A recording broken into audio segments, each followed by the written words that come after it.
MBBS ప్రోగ్రామ్కి 54 months అన్నది national medical commission norms. అవును ఇక్కడ అన్ని కోర్సులు 5 ఏళ్ళు ఉంటాయంటే 6 ఏళ్ళు కొన్ని ఉంటాయా, తక్కువ ఉంటాయా? మేడం, జార్జియాలో 6 years ఇంక్లూడింగ్ ఇంటర్న్షిప్. జార్జియాలో ఉన్న ఇండియన్ ఎంబసీ డైరెక్ట్ జార్జియాలో MBBS equal to India UK అని చెప్పి స్టేట్మెంట్ ఇవ్వడం జరిగింది. అది అండ్ దాంతోపాటు ఎవరైతే అంబాసిడర్ ఉన్నారో నీలాక్షి సిన్హా అని చెప్పి, మేడం నీలాక్షి సిన్హా గారు కూడా డైరెక్ట్గా మన కెన్వాకర్ ఇంటర్నేషనల్ యూనివర్సిటీకి విజిట్ చేసి విజిట్కి సంబంధించిన ఫొటోస్ ఇమేజెస్ కూడా ఎంబసీ వెబ్సైట్లో అప్లోడ్ చేయడం జరిగింది. సో అన్ని విధాలుగా ఎడ్యుకేషన్ వైజ్ జార్జియా టాప్. చాలా బాగుంది అక్రమ్ గారు. అయితే చాలామంది స్టూడెంట్స్కి హోప్ ఇస్తున్నారు. ఎప్పుడు టైం లైన్స్ ఎప్పుడైపోతున్నాయి? టైమ్ లైన్స్ అంటే వెరీ ఫ్యూ లిమిటెడ్ సీట్స్ ఉన్నాయి మేడం అన్ని యూనివర్సిటీస్లో కూడా. సో ఎంత తొందరగా కుదిరితే అంత తొందరగా మన ఆఫీసర్స్ విజిట్ అయ్యి ఇన్ఫర్మేషన్ కనుక్కోవచ్చు. ఐ థింక్ జార్జియాలో ఎడ్యుకేషన్, ఎంబీబీఎస్ ఎడ్యుకేషన్ చాలా గొప్ప సమప్ చేయాలంటే third safest country.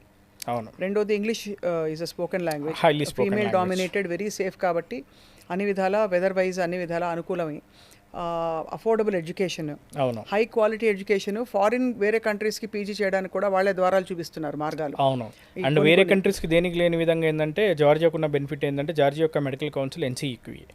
So NCEQA is approved by the world federation for medical education. అది సో ఈవెన్ దో మన ఇండియా కూడా లాస్ట్ ఇయర్ రావడం జరిగింది. జార్జియా ఆల్మోస్ట్ 10 ఏళ్ల నుంచి world federation for medical education ద్వారా అప్రూవ్డ్ కంట్రీ.